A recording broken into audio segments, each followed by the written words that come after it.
Okay, we're on the north side of the structure, the north side of the home, right here, behind the boat.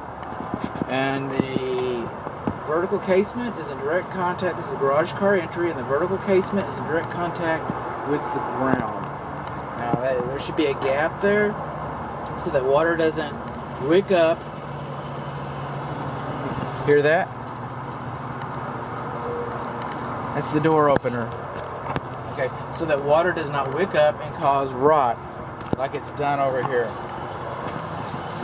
Good rot right there is because the water's wicked up in it. It's in direct contact. This door's a little beat up, and it's going to get more beat up because that's the door opener. It's just singing. It's kind of strange. We got some gaps between the casement. We got some gaps at the cornice here. Good home. This is Bud. Okay, we're moving along. This is the west side of the structure. This is called a parge coat. It's like a cake frosting. It's a decorative, but we do have parge coat around the foundation perimeter. There's gaps in that can, insects like termites can crawl up into the structure unobserved because of that. It's not a problem. I mean, it could be a problem. I guess I just described one, but there's nothing technically wrong with a parge coat. It's just a characteristic that's on a lot of slab foundations. The rain gutter downspouts crushed. Again, this is called a cornice, that little architectural detail, and we got some soffit right there that's hanging down. Right up here,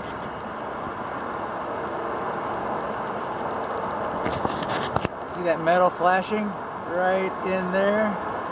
It's supposed to be gapped no less, a minimum of 10 inches. You'll probably never have a problem with that. I get that. Everybody's is short. I get that too. But the manufacturer says it should be lapped 10 inches. Just saying.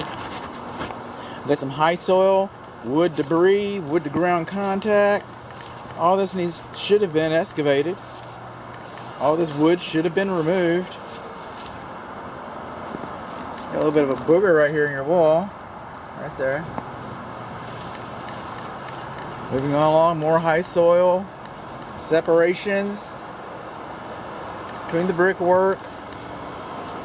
These are called glazing strips. And this window, see how tired that is and cracking? It's cracking. Over here it's just falling out completely, and they glued the window in place. That's the master bedroom window. Condensing unit is too close to the wall. There's really no place to put it. There really isn't a place to put it. It's too close, and it doesn't fit on its foundation pad properly. It's a 14 SEER, 14.5 I guess. It's a 4-ton unit, 410. The disconnect should not be behind it. You can't get into the disconnect. It should be sealed. I don't like this, but a lot of people have been using it, so I kind of lost that battle a long time ago. We got gas between the wall and the refrigerant line piping. This electric conduit, that's kind of messed up. We're going along, bushes touching the house. Rain gutters kind of beat up over here in several places. Bushes touching the house. Cannot find the water meter. The seller came out here and he was dancing all around. He says it's underneath here. He says he lost it when they demoed the house to rebuild it. Again, rain gutters are full of leaves and debris. No address on the front of the house. There was an address in the back, but there's no address on the front of the house.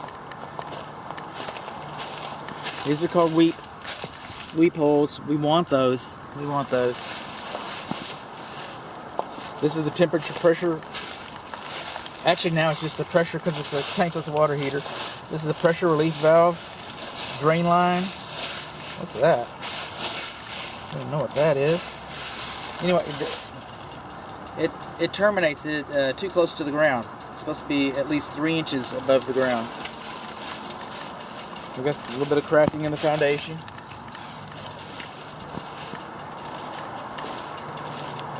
Or in the parge coat. Again, parge coat, foundation cracks right in here. This is indication of foundation repair. This guy's loose. This guy should be sealed. Do you work? I don't hear the doorbell. Not required to be inspected. Not required to be inspected. I like to make note of it. We get some really good separation over here. I mean, good. I mean, it's a pretty impressive example of separation. Right in there. Bushes touching the house again. Structure. The gate's locked, so I'm gonna yank you around a little bit. High soil, bushes, all this should be lowered. All this foliage should be cut back away. Right here, see all that right there? That came from this drain. I've had some drain issues over here.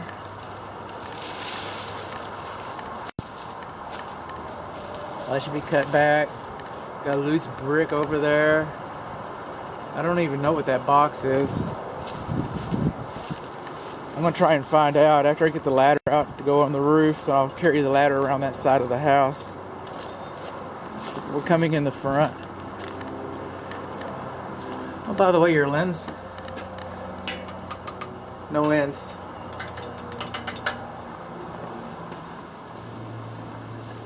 We'll just scurry through here. This window and the French door is fogging. I don't know if the camera can pick that up.